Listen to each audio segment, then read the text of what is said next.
के ना देख, रुक के ना देख, रुक के। अभी डाउनलोड करें तक app.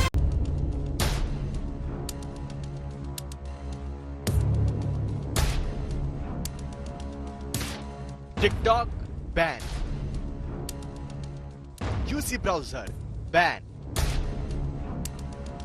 Cam scanner ban. Modi सरकार ने चीन के ऐसे 59 ऐप पर बैन लगा दिया है। गलवान में 20 भारतीय जवानों की शहादत के लिए जिम्मेदार चीन के खिलाफ नरेंद्र मोदी सरकार ने बहुत बड़ा फैसला किया है। इससे पहले भारतीय सुरक्षा एजेंसियों से चाइनीज ऐप की एक लिस्ट तैयार कर केंद्र सरकार से अपील की थी कि इनको बैन किया जाए या फिर लोगों को कहा जाए कि इनको तुरंत अपने मोबाइल से हटा दें। इसके पीछे दलील ये दी गई थी कि चीन भारतीय डेटा हैक कर सकता है।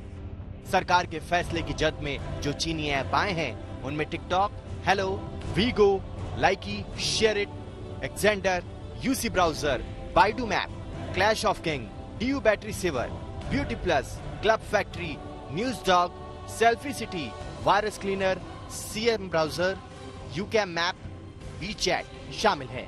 भारत सरकार द्वारा अभी 59 चाइनीज ऐप को जो प्रतिबंध लगाया है, confederation of all India traders Bharat सरकार का और प्रधानमंत्री श्री मोदी का बहुत आभार व्यक्त करता है। हमारा जो चीनी वस्तुओं के बहिष्कार का कैंपेन है उसके लिए सरकार की ओर से बहुत बड़ा समर्थन है और अब और तेजी के साथ हम लोग पूरे देश के अंदर अपने इस अभियान को चलाएंगे और सरकार से ये भी आग्रह करेंगे कि जिन चीनी कंपनियों के साथ सरकार के कोई अनुबंध हुए हैं, चाहे वो केंद्र सरकार हो या राज्य सरकार हो, उन सभी अनुबंधों को भी रद्द किए गए। चीनी ऐप्स को बैन करने की भारत सरकार ने 7 वजहें बताई हैं, जिनमें इंफॉर्मेशन टेक्नोलॉजी एक्ट के सेक्शन 69A के तहत बैन किया गया है। इनसे भारत की सुरक्षा, संप्रभुता और एकता को खतरा बताया गया है। ऐप्स के जरिए 130 करोड़ भारतीयों के डेटा की सुरक्षा को खतरा बताया गया है। अवैध तरीके से यूजर का डेटा चोरी कर भारत के बाहर मौजूद सर्वर पर भेजा जा रहा था। इन ऐप से लोगों की प्राइवेसी को खतरा बताया गया है। संसद के अंदर और बाहर भी इन ऐप्स को लेकर चिंता जाहिर की गई थी। सरकार के इस कदम की चौतरफा तारीफ हो रही है। पेटीएम के विजय शेखर शर्मा ने भारत सरकार के कदम की खुली तारीफ की है। हालांकि पेटीएम में चीनी कंपनी अलीबाबा की बड़ी हिस्सेदारी है। विजय शेखर शर्मा ने ट्वीट कर लिखा है कि राष्ट्रहित में साहसिक कदम, आत्मनिर्भर ऐप इकोसिस्टम की तरफ एक कदम। ये भारतीय उद्यमियों को आगे आने के लिए और देश के लोगों के लिए सर्वश्रेष्ठ ऐप निर्माण का समय है।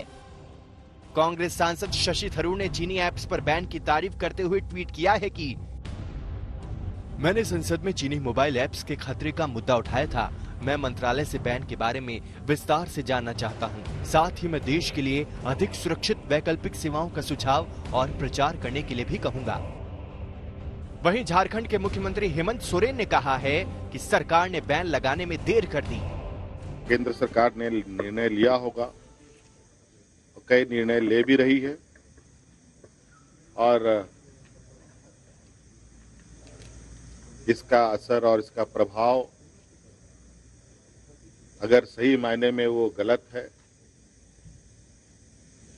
तो ये बातें मुझे लगता है सोचने में केंद्र सरकार ने विलंब कर दिया है। चीन अंतर्राष्ट्रीय कंपनियों को अपने यहाँ किसी भी ऐप को चलने की इजाजत नहीं देता। दूसरी तरफ वो चाहता है कि उसके ऐप पूरी दुनिया में इस्तेमाल किए जाएं। लेकिन मोदी सरकार ने तय कर लिया है कि अब चीन की मनमानी किसी हाल में नहीं चलेगी। हर मोर्चे पर उसे जैसे को तैसे का जवाब दिया जाएगा।